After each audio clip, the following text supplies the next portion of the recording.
Royal Challengers Bengaluru తొలిసారి IPL title గెలిచి చారిత్రక విజయాన్ని నమోదు చేసిన ఆనందం విషాదంగా మారింది. చిన్నస్వామి స్టేడియం వెలుపల జరిగిన విజయోత్సవ వేడుకలో తొక్కిసలాట జరిగి 11 మంది మృతి చెందగా 33 మందికి పైగా గాయాలయ్యాయి. ఈ ఘటనపై ఆర్సీబీ స్టార్ ఆటగాడు విరాట్ కోహ్లీ తీవ్ర దిగ్భ్రాంతి వ్యక్తం చేశారు. సుదీర్ఘకాలంగా ఆర్సీబీ అభిమానులు ఎదురుచూస్తున్న కలను నిజం చేస్తూ 18 ఏళ్ల తర్వాత తొలిసారి ఐపీఎల్ టైటిల్ ను గెలుచుకున్న ఆర్సీబీ జట్టు బెంగళూరు చేరుకోగానే అపూర్వ స్వాగతం లభించింది. చిన్నస్వామి స్టేడియం వద్ద విజయోత్సవ వేడుకలకు నిర్వహించారు. అయితే ఊహించని దానికంటే చాలా ఎక్కువ మంది అభిమానులు తరలి రావడంతో పరిస్థితి అదుపు తప్పింది. సుమారు 2 నుంచి 3 లక్షల మంది అభిమానులు గుమికూడగా స్టేడియం సామర్థ్యం కేవలం 35,000 మంది మాత్రమే. గేట్ల వద్ద తొక్కిసలాట జరిగి 11 మంది దుర్మరణం పాలయ్యారు. ఈ విషాద ఘటనపై విరాట్ కోహ్లీ తన ఇన్స్టాగ్రామ్ ద్వారా స్పందించారు. మాటలు రావడం లేదు, పూర్తిగా షాక్ అయ్యాను అని ఆయన రాశారు. ఆర్సీబీ విడుదల చేసిన అధికారిక ప్రకటన కూడా ఆయన తన పోస్ట్ లో షేర్ చేశారు. బెంగళూరులో జరిగిన ఈ దురదృష్టకర సంఘటన గురించి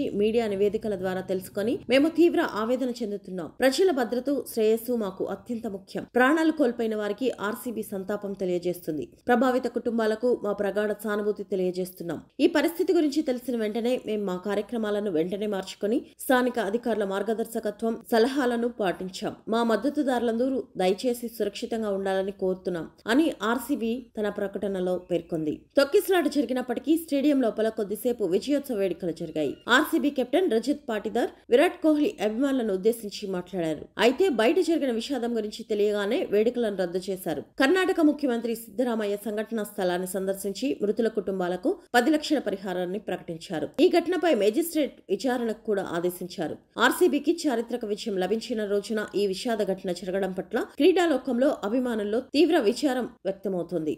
భద్రతా ఏర్పాట్లపై కర్ణాటక ప్రభుత్వం తీవ్ర విమర్శలను ఎదుర్కొంటోంది. ఈ ఘటన భవిష్యత్తులో ఇలాంటి భారీ కార్యక్రమాల ఏర్పాట్లు ప్రాముఖ్యతను మరోసారి గుర్తు చేసింది. ఈ దుర్ఘటనపై టీమిండియా మాస్టర్ సచిన్ టెండూల్కర్ కూడా స్పందించారు. ఎంతో బాధాకరమంటూ సోషల్ మీడియాలో పోస్ట్ చేశారు. బెంగళూరులోని చిన్నస్వామి స్టేడియంలో జరిగిన సంఘటన విషాదకరమైనది. ప్రతి ప్రభావిత కుటుంబానికి నా ప్రగాఢ సానుభూతి. అందరికీ శాంతి, బలం కలగాలని కోరుకుంటున్నాను అని రాసుకొచ్చారు.